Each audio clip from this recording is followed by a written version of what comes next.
Today is Tuesday, November 18th, 2014. I am in Stillwater, Oklahoma, interviewing Ruthann Waldrop today as part of the O State Stories Oral History Project. Thank you so much for joining me today. I'm glad to be here. Well, Ruthann, I'd like to learn a little bit more about you. Could you tell me where you were born and the year you were born?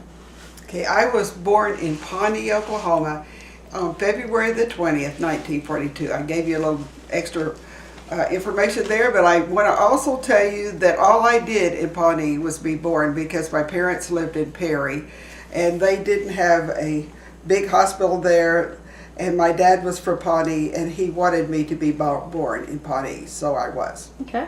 Well, why don't you go ahead and tell me a little bit about your mother and your father? Okay. My father grew up in Pawnee on a farm, one of 6 boys, and he was, among other things, when he was growing up, he was the drum major at the high school, and then he was the state president of the FFA, and in that position, he was given help to go to college. They tried to make sure he got to go to college. At first, he wasn't even going to try, and some men said, "That's ridiculous, you should go to college," and he ended up going to Oklahoma State University, which then was Oklahoma A&M. And he worked his way through college. He was a janitor of the Methodist Church and a variety of different kinds of jobs, but he did get his degree. And then he got a job in Perry, Oklahoma, as the agriculture teacher at the high school. Meanwhile, my mother grew up in Chickasha, Oklahoma, and Chickasha was the home of Oklahoma College for Women. So when she was old enough to go to college, that's where she went. She lived on campus even though her parents had lived there. And she worked her way through college by working in the dining room. I think she ended up supervisor of a lot of it, but she went to Oklahoma College for Women, and she majored in drama and English with, I think, a minor in languages. So when she got out of school, she taught somewhere for a year, I forgot where, and then she ended up moving to Perry as the English and drama teacher. And that's where my parents met. And they dated secretly that year that she met him, because it was against the rules for teachers to date each other. And at the end of the year, they went in and told the superintendent that she would have to resign because they were getting married. And at that time, it was against the rules for married women to work. And no one was more surprised than he was that they were getting married. He didn't know that they even had that going on at all. But they did marry, and a year later, I was born. And so, go ahead and tell me their names. Okay, my mother's name was Elizabeth Green. She's Elizabeth Rogers, and my father is Murl Rogers.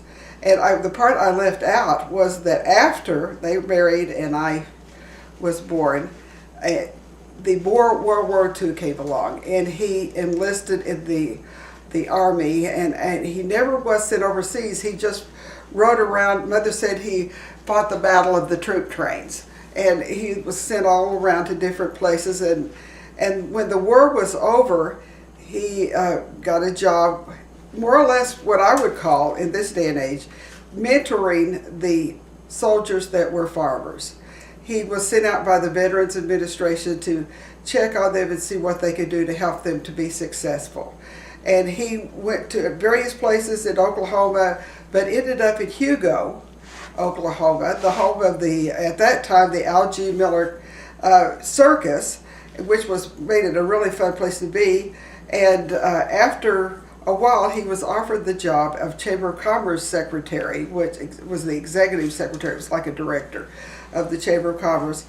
And while he was there, he was able to help them to obtain a glove factory for the city, which really helped the economy and made him kind of the hero of the town. And through one of the people there, they recommended him for the job of the first full-time director of the Oklahoma State University Alumni Association. and he came here when I was in the 8th grade, and it had just changed from Oklahoma A&M to Oklahoma State University, maybe the year before. It was just right at that time. And so one of the things that he did was that he offered people memberships if they joined the Alumni Association and they had an old diploma that said Oklahoma A&M College. He would give them a new diploma that said Oklahoma State University. He hired me to go to the registrar's office, I believe it was, to look up all their records to make sure they really graduated. So that was my first job, was doing that. But he then, I think for like 25 years, you may know more than I do. My mother's told me and I've forgotten. He was the alumni director, the first full-time one, so he started a lot of the programs that they still have going at Oklahoma State University for the alumni. Well, let's back up a little bit and talk about growing up in Hugo. What was that like for you? Well, I liked living in Hugo. I thought I was the luckiest kid in the world because I lived where they wintered circuses. Not only Algie B. Miller, but some smaller ones too. And I have a memory that's just a great memory. And that is sitting with this little girl at lunchtime. And I think I was like in the 4th grade and she was in the 2nd or 1st. All I know is she was really little. She was small enough that her feet didn't reach the floor. And her name was Perky, and she said, just call me Perky Percolator. And she sat there and told me about her sisters that were trapeze artists. And I just thought that was so cool. And at that time, there was a movie that was being made called The Greatest Show on Earth, which starred Jimmy Stewart as a clown that was in disguise. It was a great story. And I think I'll say the wrong person, the blonde that was the star with her. I want to say Betty Grable, but I may be wrong. Right. It was Betty Hutton. It was Betty Hutton. Her sister was the stand-in for Betty Hutton to do the trapeze acts. And so she was telling me all about that, and I just thought that was so cool that I knew somebody that was doing something that sounded famous. Well, going forward, I later was able to go back to Hugo and ask about that situation. And the owner of one of the circuses said, oh, yes. And he told me the name of the family, and he told me Perky became a trapeze artist. So that was kind of fun to know that. Every year at the, not year, but we thought of like the year, the beginning of the summer, the year for the circus to go on the road, they started out by having a big parade in Hugo. And the whole town turned out for it. And the thing that made it so special was that they had on all their new costumes. Everything had been made for them over the winter to start over again. And they were just sparkling new, everything about it.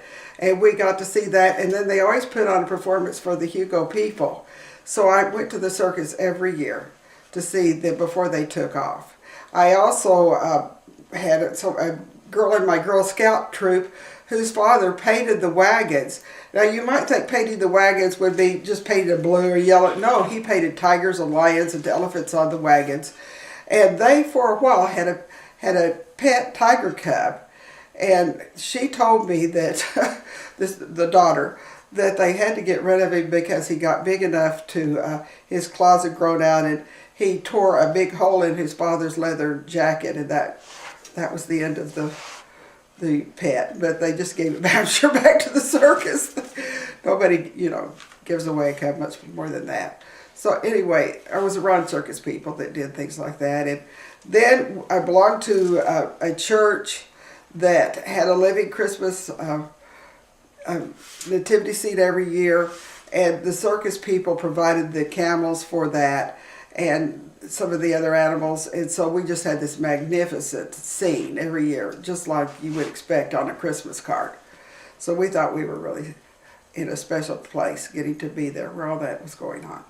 Well, you transitioned to Stillwater, Oklahoma in the 8th grade. Mm-hmm. How was that transition for you?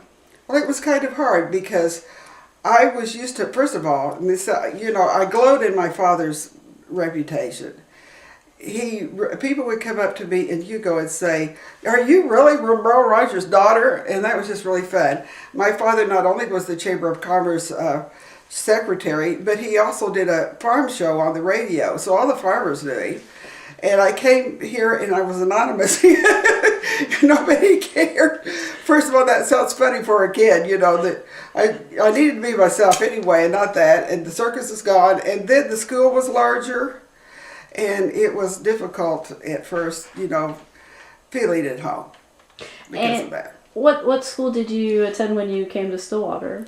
I attended Stillwater Junior High, which the building is no longer that. Now they have a middle school and a junior high, but when I was there, it was in the 6th and 7th grade. No, the 7th and 8th grade was Stillwater Junior High. And if you want to find it today, the building still exists, but it's inside the Stillwater Library. They built the library around the Stillwater Junior High. And Stillwater Public Libraries area where they have their meeting rooms, and the 2-story part of it was my junior high. And that's where it was. And then, if you would probably be interested to know where I went to high school. Well, what is now is the community center, and it says on it Stillwater Junior High. That happened later. I was the last graduating class of that building is Stillwater High School. And we were called Stillwater High School.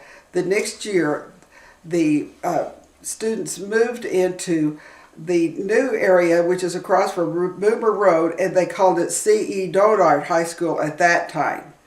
But I went to Stillwater High School. And it was an old building with wooden floors that they rubbed oil into, and it smelled kind of like, that, the way that smelled. But I really enjoyed my high school time with my friends, yes. Well, when you were in high school, we know your dad put you to work right away when you first moved. Did you have any other jobs as you progressed through high school years? No, they didn't expect me really to work, and that was one summer that I did that. And the rest of the time, I was just busy being a teenager. And my favorite thing to do was drama. So I was in plays. Okay. So I was busy being various characters in plays and things, and that's what I did. Well, when it came time to talk about college, what were your thoughts? Well, I didn't have any choice. I was just glad I could go to college, but my father told me that I could go anywhere I wanted to go to school, but if I wanted to eat, I'd go to Oklahoma State University.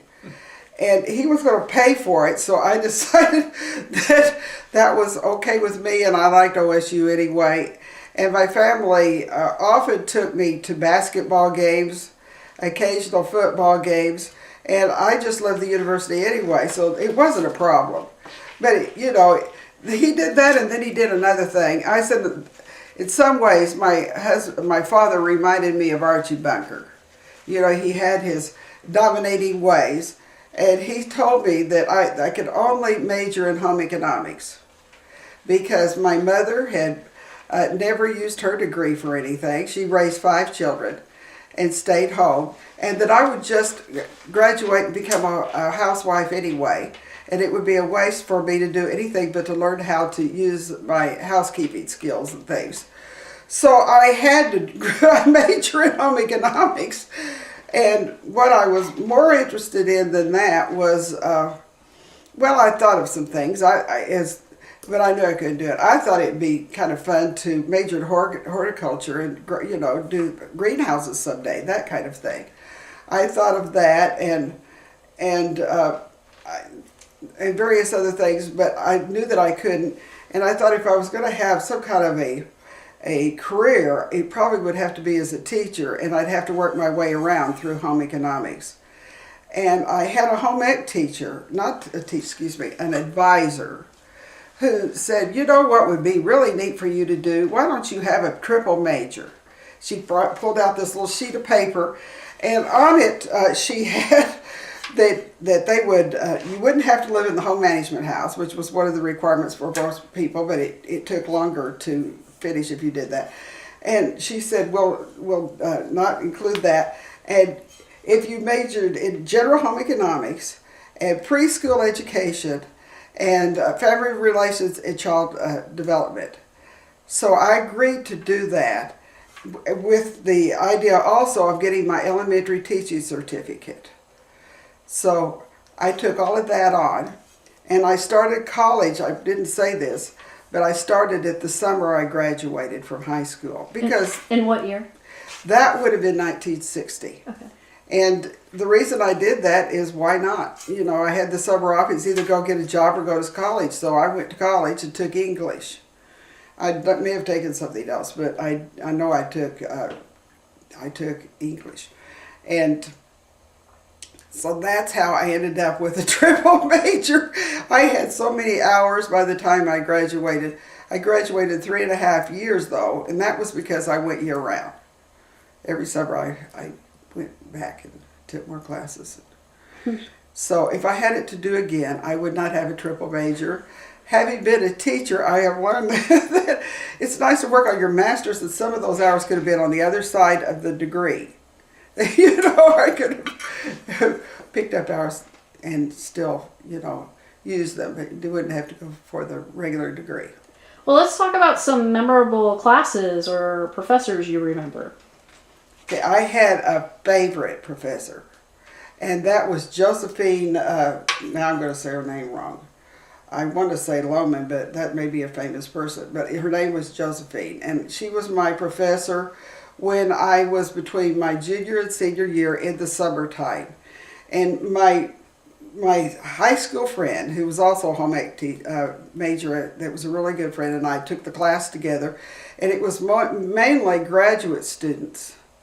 And she expected so much of us, and we worked our heads off, and we learned so much as a result of it, that you know, I learned more from her than anybody. She demanded of us the same thing she demanded of the graduate students, and it was a child development teacher. Mm-hmm. And we had to do lots of research at the library, so we practically lived in it all summer.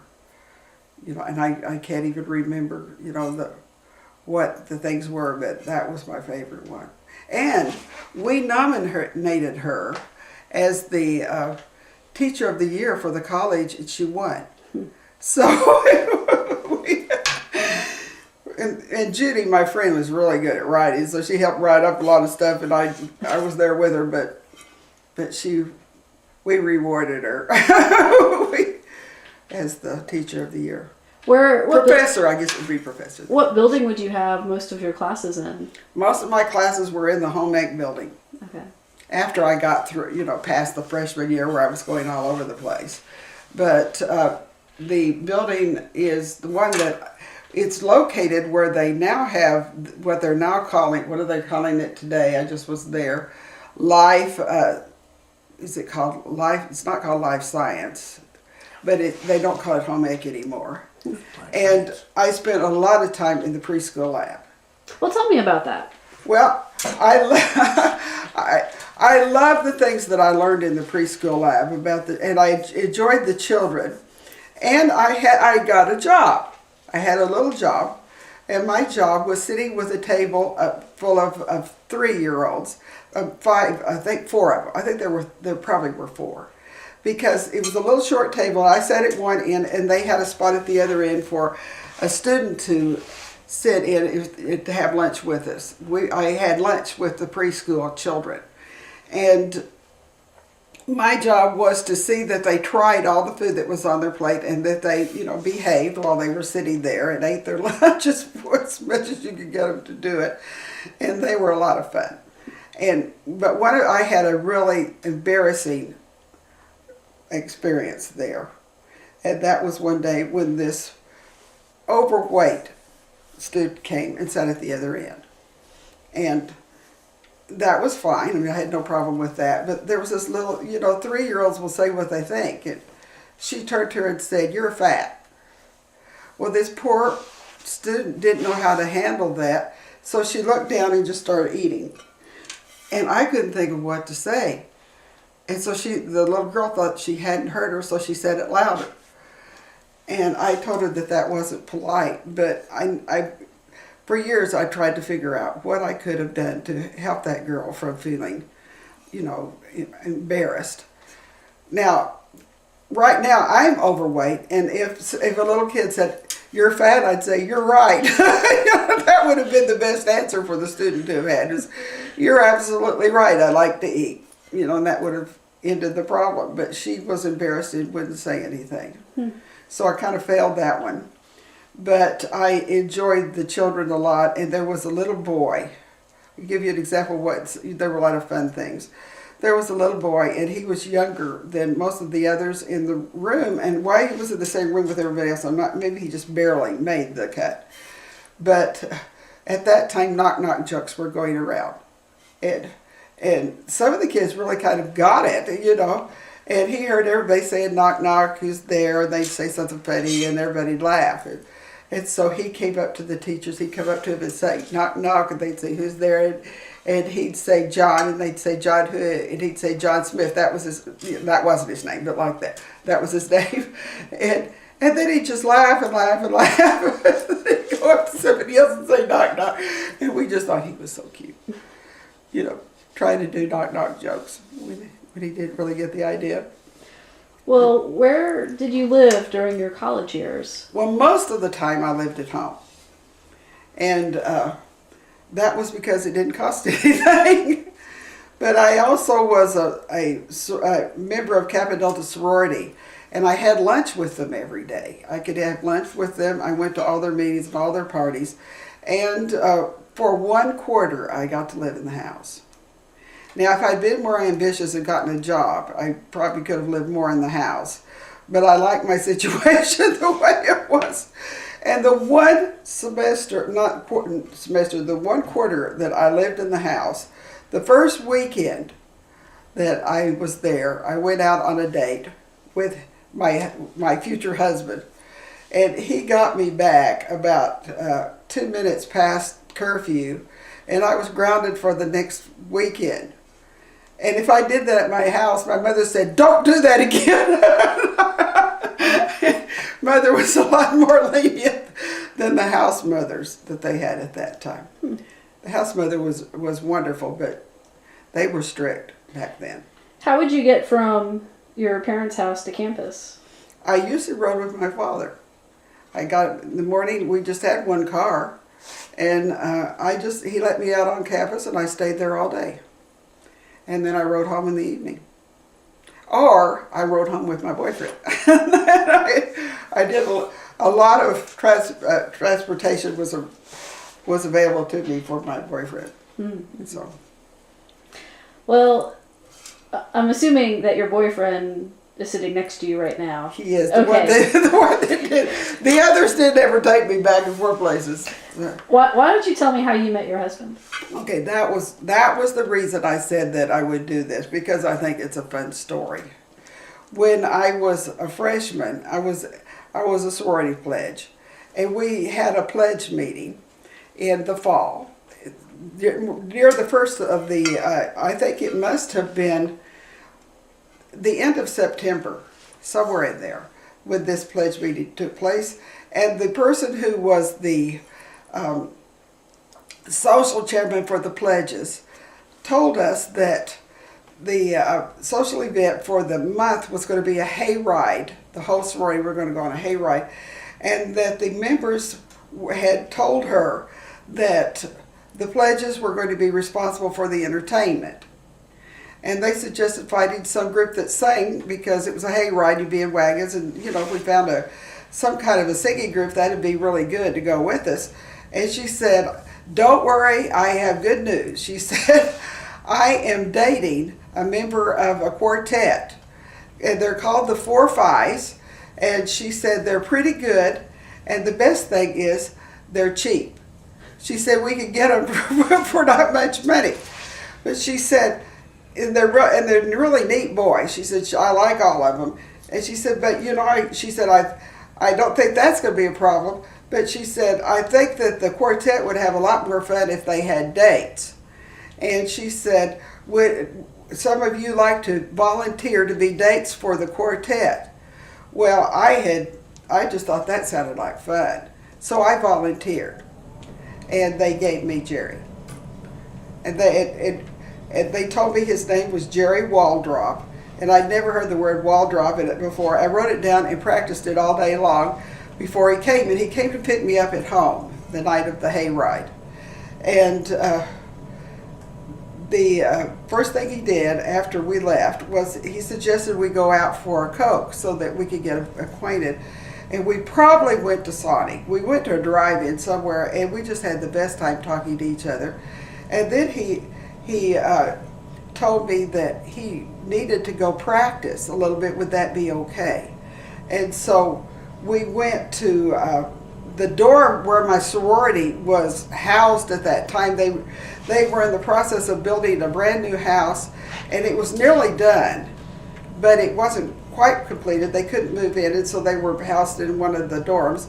And so the quartet was going to practice in the living room or the living area of the dorm. And so he said, would it be okay if I just went and sat down and listened to it while they practiced? And so he went over and they started practicing these folk songs, and I found out he was the lead singer. And he had this beautiful voice, and I just, that was it. I just was smitten by him from then on. And he had on jeans, and he put his hands in his back pockets and just sang his little head off. And I just thought, my goodness, can he sing? And so then we were on the hayride, and of course they put the whole quartet on one wagon. They had several, but since I was with the quartet, I got to be on the one, with all the entertaining. And they had guitars and banjos and everything, and it was just so much fun. I had a great time. And then he asked me out again and again, and I dated him for 2 years. And then he graduated because he was older than I was, and I thought he was, really a man of the world. He graduated and went to work as a teacher because he was a music major, and he would come back sometimes on weekends to see me. And 3.5 years after I first met him, I married him, and I married him the weekend after I graduated in January. So one weekend I graduated, the next weekend I got married. Wow. And that's how I met him. And he's been singing ever since. It's been music all my life since then. So that's kind of different, I think. So. Well, tell me a little bit about graduation day. Graduation day was not really until the spring. I officially graduated. Well, I said that wrong, didn't I? I graduated, but I didn't have a ceremony. Mm-hmm. Okay.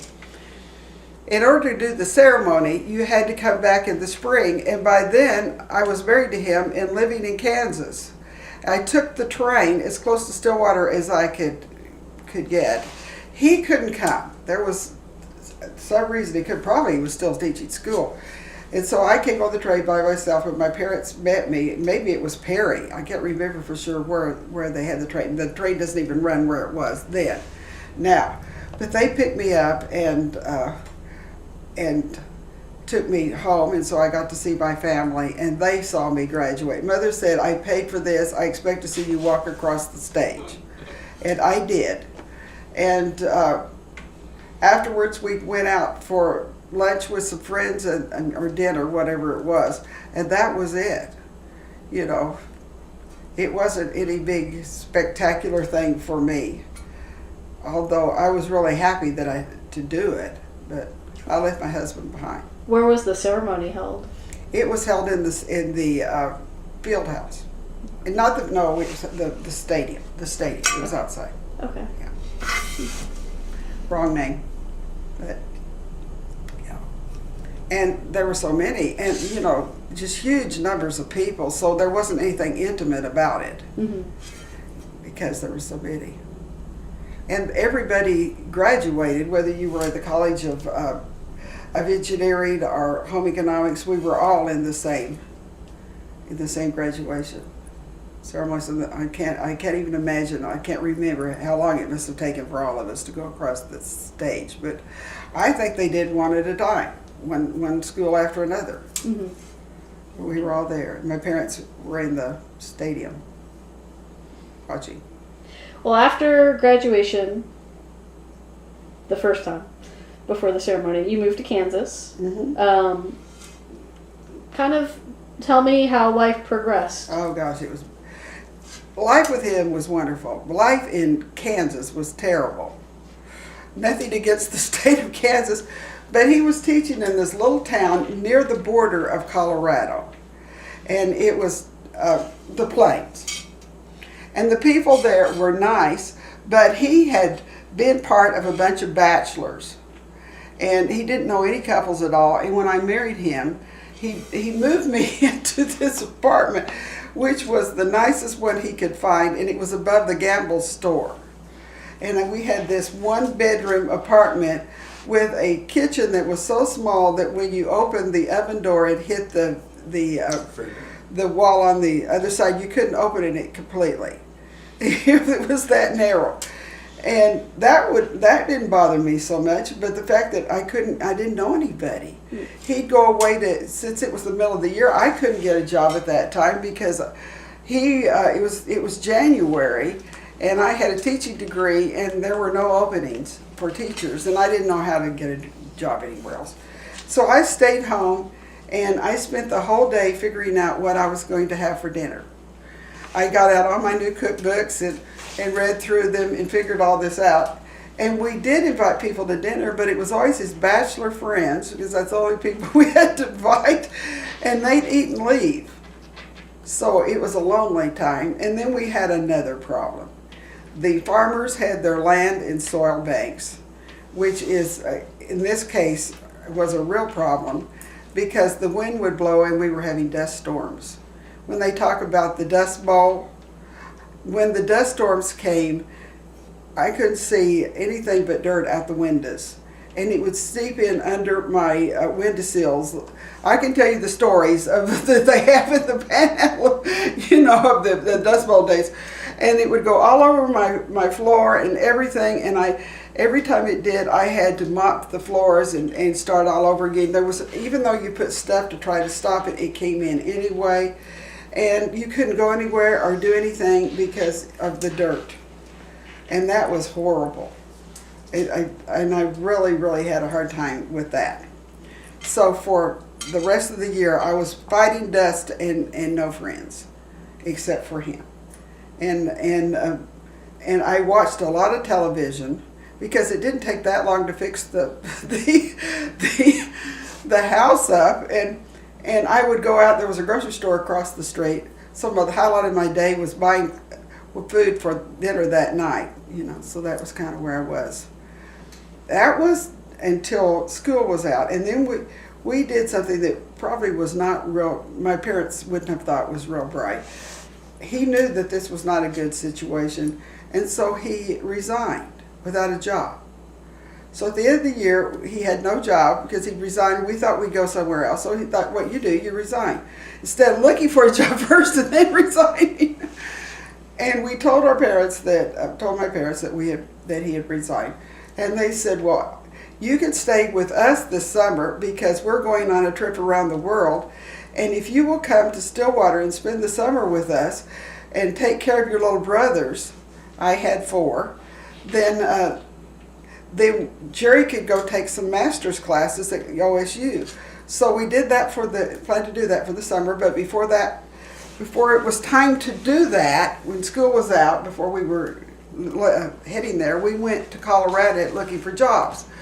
We picked Colorado because it was pretty. That was our way of thinking back then. Where would be a good place to go? Well, Colorado's pretty, let's go there. So off we went to Denver and applied for jobs. And the first place that we went was one of the school districts that OSU had said was just fantastic, which was called Jefferson County Schools. And we applied there, and he had wonderful references and the principal had given him just great references. And so they said, we really want to hire you, but we have already overhired, so we really can't do it, but we'll put you on the list. And they didn't even interview me at that place. But the next place that we interviewed was called Littleton, which was the southern suburb of Denver, Littleton Schools.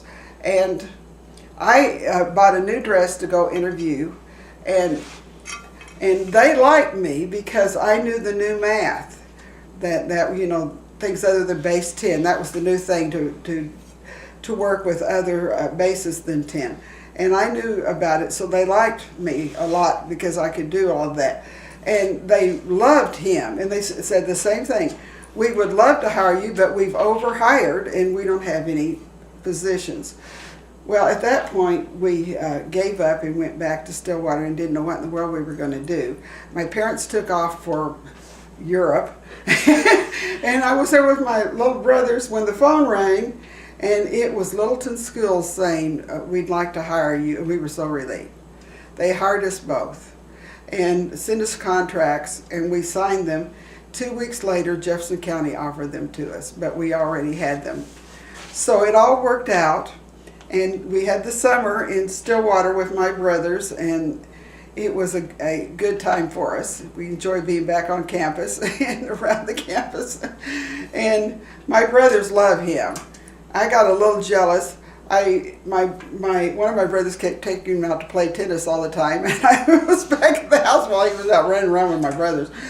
But then it was time to go to the Denver metro area, and we moved there, the two of us with our cat. We had a little Siamese kitten, and the three of us arrived in the Denver metro area, and we found an apartment to move into that was a basement apartment, and the real estate agent that was showing it to us said, you probably won't like this, but it was double the size of the one we had before. The rent was cheap, and it was furnished, and we didn't really have any furniture. The other place had been furnished too in Kansas, and so we thought we were in heaven. And we hadn't been there a day when Jerry came downstairs where we lived, said, you won't believe who I just met. He said, there's another couple that have just moved in that just graduated from OSU, and she's going to teach elementary school, and he has a degree in science, and he's going to be a food inspector. And he said they're just the neatest people, and that was Jim and Jeannie Chandler, and they became our best friends immediately. I had a job teaching third grade, and she did too, in different schools, and so we had everything in common. So I went from no friends to some of the greatest friends we ever had. So that was the way we started out, and then we just had a wonderful time as young married people. Mm-hmm. So that's probably where you wanted to know. You were in Colorado for quite some time. Yes. And now we're in Stillwater. So how did you get back to Oklahoma?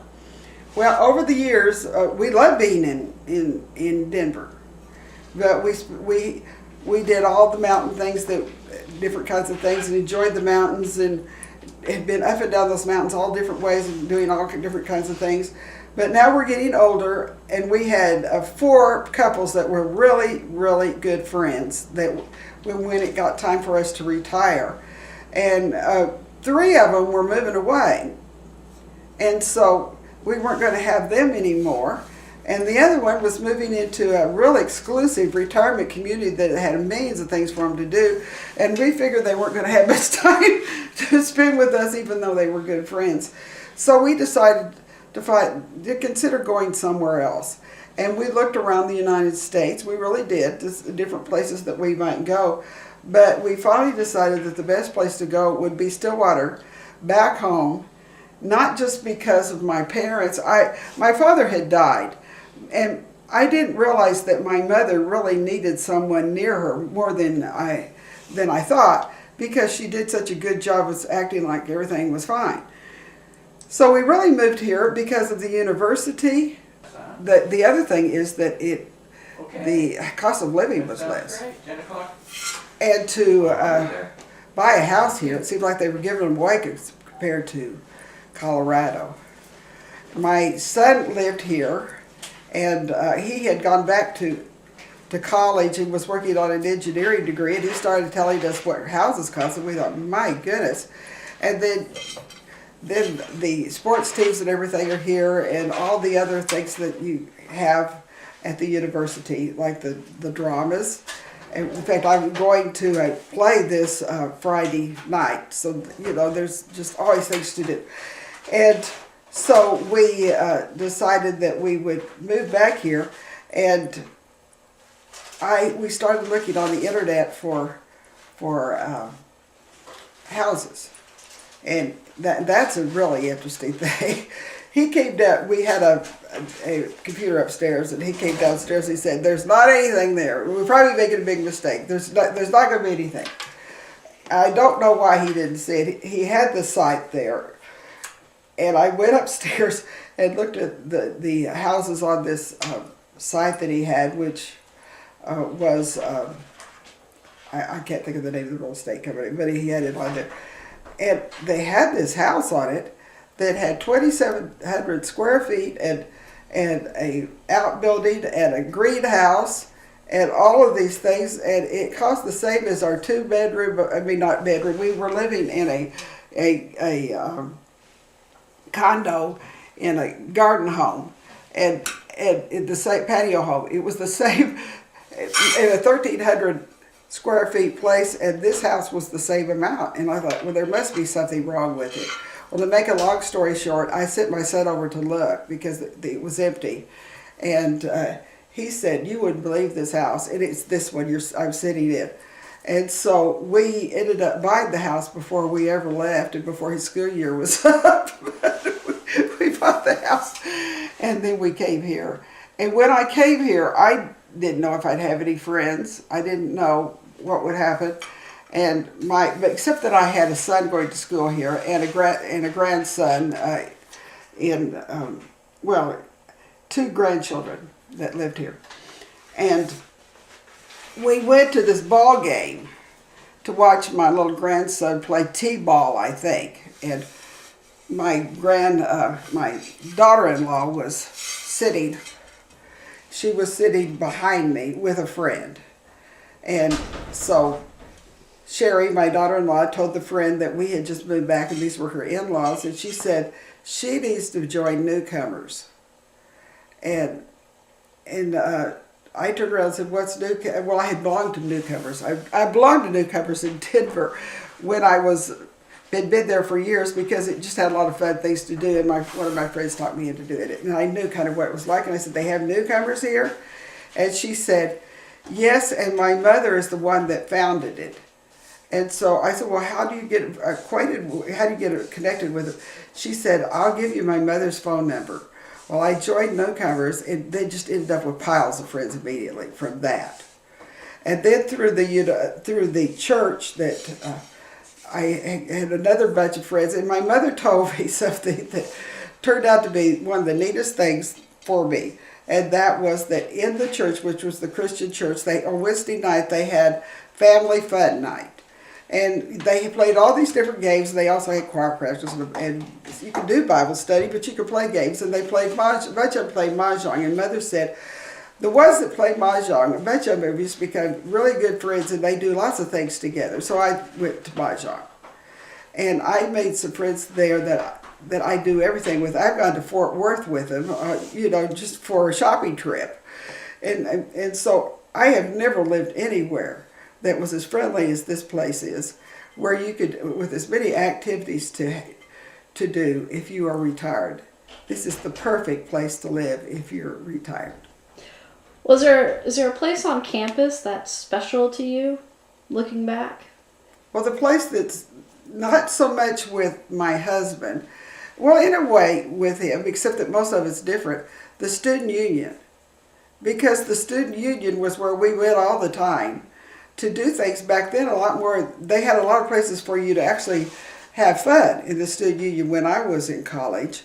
The fourth floor, they danced. They had an area where they played music all the time, and that you could dance. And they had Cokes and sandwiches during the day, or burgers. And And we would sit in booths and play games. I played spoons, which was a silly card game with plastic spoons, and you have to grab spoons and they'd break and be flying all through the air and everything. It was really fun.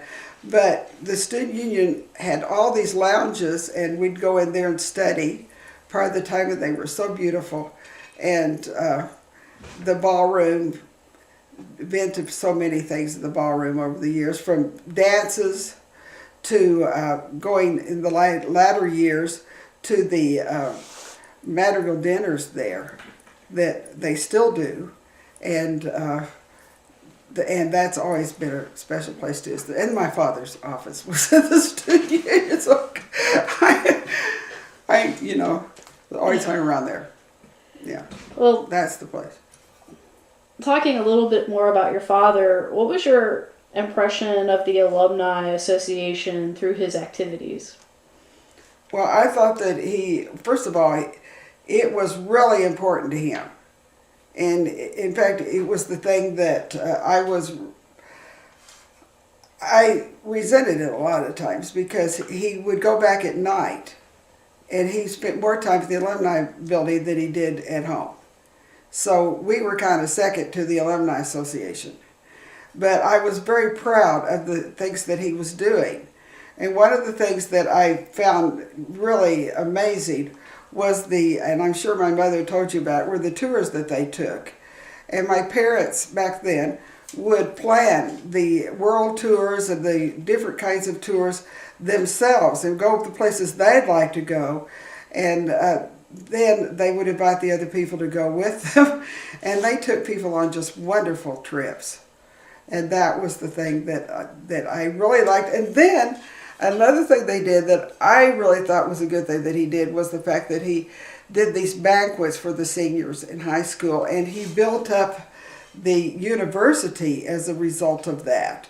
The enrollment increased as he was doing these banquets all over, and I think he really did make a difference at that time. Another thing was, I was trying to, just a minute, you might have to stop and think, because when you're my age, your mind goes away. What was it? It was really good.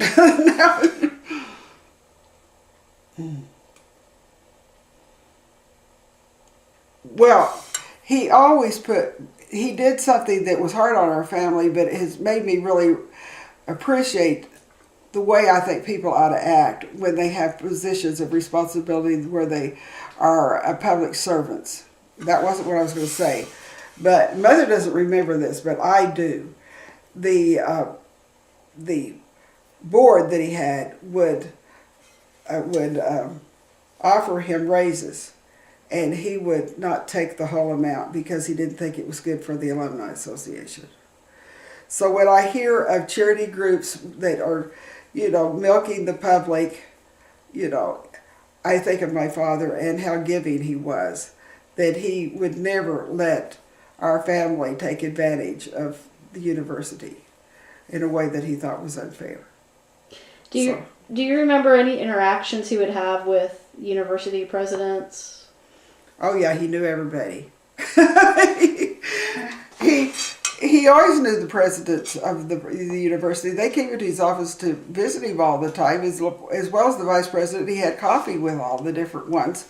But the thing that was so much fun for me was one day I was waiting in his outer office just to see, maybe to go home, and one of my high school classmates that I wasn't real close to, but was a boy, was sitting there waiting to see him for about something, and he was now in college. And he heard my dad talking to the governor, and he said, "Is that really the governor?" And I said, "Yeah." And that reminds me of the other thing that he did. He lobbied for the university a lot, and so he knew all the senators and people, and he knew the governors, and it was sometimes really frustrating to him when people were not encouraging him, and we're not offering to give more money to the university. So he was their number one fan for both the football team and for getting funds for the university. And I'm sure my mother must have told you this, but he really is responsible for the Highway 51 going out to the turnpike, the way that it looks now. And it was not like that. And we had a person running for governor, and don't ask me which one, I lived in Colorado. But the candidate for governor came to the OSU campus, and my father asked him in front of the entire crowd if he was elected, if he would get a new highway for Stillwater, from out of the turnpike going. Which direction is that? What? Cimarron Turnpike. The Cimarron to the Cimarron Turnpike into Stillwater, and he said absolutely. And as soon as he became governor, we got the road. So I consider that one of his major accomplishments, because he made that promise in front of everybody. Could you just talk a little bit about your dad's passion for Oklahoma State? Well, you couldn't have more passion for Oklahoma State than my father. And I used to say that he was the biggest liar that ever existed, because every year he'd get up and say, "This is the year we're going to win all the ball games," no matter what our record had been. And it was like liar, liar, pants on fire. But he was the most enthusiastic fan, and he just gave his whole life to the university. And he really believed in it, and he loved it. He went to all the games. My parents went to basketball, football, baseball, and a variety of the other things. But they had season tickets, and my mother still goes to football and basketball, and she just gave up the baseball because she's 96 and trying to get out in the cold weather, because most of them are in the cold weather. She's finally decided that isn't good for her. But the amazing thing is that she is legally blind, and she goes to the games. She goes because she wants to be with the crowd. She takes her radio and listens to it on the radio, and so she knows what's happening, and she wants to be with the fans. And he was every bit as enthusiastic a fan as she was. She was quite the woman behind the man, too. She was, and he would call her up to get her advice on things part of the time, too. And he was very good at writing and in English, but if he didn't know how to spell a word, he called home and asked my mother, even the spelling. And my mother actually wrote some of the films that they used, that they promoted OSU with. She wrote the script, and then he had them produced, and they took them around on, places about OSU. What were his feelings on retirement? I wasn't here at the time, but I think his body was giving him trouble, and I don't think he really wanted to retire, but she knows better than I do, because I was in Colorado. Okay. So.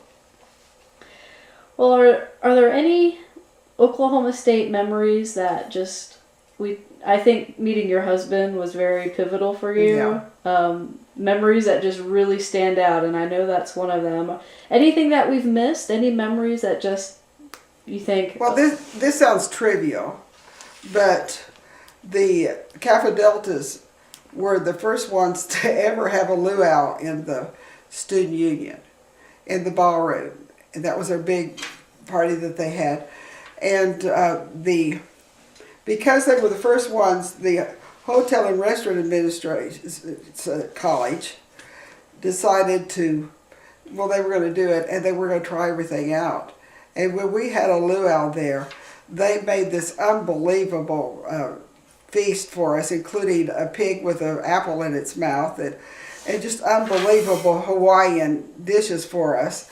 And we had a friend that was his fraternity brother that had another one that had a beautiful, beautiful voice, and he played the bongo and sang, and it was just unbelievable. It was so much fun, and they had made a volcano out of chicken wire and crepe paper, and they used dry ice, and it erupted, every 30 minutes or so, and that was really fun. We just had that was a great party. What about homecoming? Well, homecoming was different back then, and it was a lot of fun. Today we have the most amazing house decorations in the world, but back then they had not only house decorations, which were nice, but they had floats that were just huge, and that were done by most of the sororities and fraternities did the floats. And they were just gorgeous, and we looked forward to the parade because it had all these wonderful, floats in it. And it's hard to describe it, but it was really, really beautiful. And they would have a theme, just like they do now. And and this was not one of the thing of the beautiful float, but it was so funny. The big song one year was Green Door, and it was about not being invited inside to the speakeasy or something. And they had we were playing a team that had a cougar, and the cougar kept knocking, and they wouldn't let him out. And they saw all these people dancing and having fun on the other side, and he's over there knocking, and that was one of their floats that was just so funny. And then I was there when the song, "The Railroad Goes Through the Middle of the House," was popular, and the house decorations, they had trains everywhere going through the sorority fraternity houses. It was funny. So I've never forgotten that. And I loved homecoming. Homecoming was a lot of fun. However, I have a story about that is pretty funny. My husband invited me to the party to decorate the float decorating party for the Phi Delta Thetas. So I went. This was when I was a freshman, and well, maybe it was when I was a sophomore, because I don't know. Homecoming, it must have been when I was a freshman, and so I thought we were going to decorate the float. And I got there, nobody's decorated the float, and they have this big chicken wire thing on wheels, and nobody's doing anything. And they're playing all this music. They've got a band, and people are dancing around the float. So I asked him, "Well, when do we start working on the float?" And he said, "Well, we don't start working on the float till the girls go home. We're just having a party."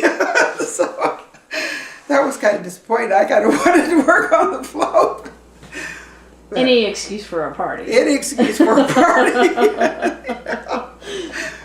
So I found out that it worked that way. As you look back now, how did attending Oklahoma State impact your life? Well, because of what I majored in and everything, all those home ec things, they actually came in handy. I used every one of them. I taught elementary school. I taught preschool at one point, and in the public schools, I taught preschool. I did home daycare for a while, and I used the different things, the home ec that I learned, but also the family relations and child development helped me about as much as anything, because when it came time to have children and raise them myself, I used all of the things I learned from them about the way I guided my children. And I have been so glad that I learned the things that I did from that. And also, I have to tell you one more thing that I did. With that, when I was, must have been the end of my sophomore year, because he was still around, I talked him into taking marriage class with me. They had a marriage class in the home ec building, in the family relations and child development courses. It was 2 hours. And he took it with me, and we learned a lot of things that have helped us to be married all these years, especially one thing, and that is to never argue with each other where you attack each other's personality or things about them that they can't do anything about. You don't talk about their body features, or you don't say that you hate their mother. And I think it's really been good, the things I've learned, to help me with my marriage. Another thing about Oklahoma State University, I can't say that all of them went there, but 2 of my 3 children went to OSU. And the first one to go, actually, was my daughter, who was the youngest. And she, the student union is really special to her because she worked her way through college at the student union, and she did it because of a suggestion I made to her. She was a good student, and she got all of her college courses done early in high school, and I said, why don't you go take cosmetology? You could use it to go through school. I know a girl that did that from my high school. So she did, and she worked at the student union beauty shop the whole time she was in college, and it really paid for all of her fees. So she worked at Silver Clippers for Carla Peden, who's still there. And so we always go to Carla because Carla put my daughter through school. And then my son, who went to school in Colorado and flunked out because he wasn't settled down enough to go to school yet. Eventually got married to a girl from OSU and decided to go back to school when he was working in a factory in Bristol, Oklahoma. He was working at Kwikset, which is a part of Black & Decker. He called me one day on the phone and said, Mother, I'm going to go back to school. And I thought, maybe, maybe not, because he had a history of quitting. And I tried not to sound unenthusiastic, and he said that Kwikset would pay for his classes if after he took them, and whether and there weren't any strings attached other than that. And so he started going to the OSU classes in Tulsa, and started making really good grades, even got a scholarship, and eventually transferred to here and got a degree in engineering, and now he works for American Airlines as an engineer. And so that was one of the delightful things, was him coming back here and getting that degree. And of course, Monica has hers too, and she's living back in Denver too. And you have one more child? I have one more child. I shouldn't leave him out, and that is Mark. And Mark decided that he was going to school in California, and so off to California he went. And but he never finished his degree, and he keeps working on it. He's in his 40s and he's still working on it. And now he lives in the state of Washington, and he's selling new cars. He's a car salesman. How many grandbabies? I try to keep up with them. I was saying 7, but there's another one that's on the way, so that will make 8. And I count both grandchildren and great-grandchildren. And so we have a new great-grandchild that's due in January. Great. So my son that lived here in Stillwater, and now lives in Sepulveda and works in Tulsa for American Airlines, has 2 children that are his birth children, and the lady he married had a daughter who is now married and has 2 children of her own. So we count them too in the list. They're great children. Something we find when we go out and talk to people, alumni are very passionate about OSU. What do you think it is about Oklahoma State that sparks such loyalty in students and alumni? Well, first of all, the classes were good, right? It's hard for me to know because I lived in a world of nothing but the Alumni Association, to the extreme. And the thing I didn't like about it, which isn't what you asked, was that if we lost the ball games, then it was like somebody died at my house, which I think has carried it to the extreme. But it's that the people here are really friendly people and nice people. Some of the nicest people I know are the ones in Stillwater. And they have a great university, and the buildings are beautiful, and the classes are good, and the student union's unbelievable. Just won another award as the outstanding one, and it was that way back when I was there, it was fairly new, and it was winning awards back then as being outstanding. And when we go to other campuses, we like to go in the student union, and we see these little funky things. They call the student union. Feel sorry for them. How do you hope people remember your parents? How do you hope people remember your parents? Well, I wish that they would remember the things that my father accomplished, because he gave his whole life to it. And the way that I have described my mother to a lot of people, which sounds funny, is she was such a wonderful public speaker, and when she was younger, she did so many community things too that, you know, when you get old, people forget that. And she was the person that did the book reviews for all the clubs in town, and she has an unbelievable mind. And back when she was younger, it was even more that way. I did not inherit all of her intelligence. It's not that I'm dumb, but she's just brilliant. And she still teaches Sunday school. And she will quote poems she learned in the 4th grade. She hasn't forgotten any of that. She could do verse after verse after verse. It's just amazing, you know, the brilliance that she had. So I just want them to remember her as a person that gave to the community along with him. Well, looking back on your career in education and your family and your OSU connections, how would you like to be remembered? You know, I really hadn't thought about it much. In fact, I've thought about what would you put on my obituary, because I was always wanting to support my husband, and so I would quit and start over and do all these different things. So I don't have any of this little great thing that I've accomplished. I just want to be remembered as a good wife and mother. You know, that used to be enough, and now they expect women to have all these career goals, but I just like being somebody that helped to support my husband, make him successful. I know that's not popular, but I enjoyed doing it. And I helped him with his programs. See, he was a music teacher, so we're always being on programs. I even wrote a bunch for him.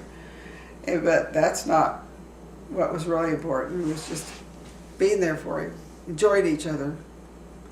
And the thing that I want to have accomplished more than anything is for my children to be successful and happy and good Christians.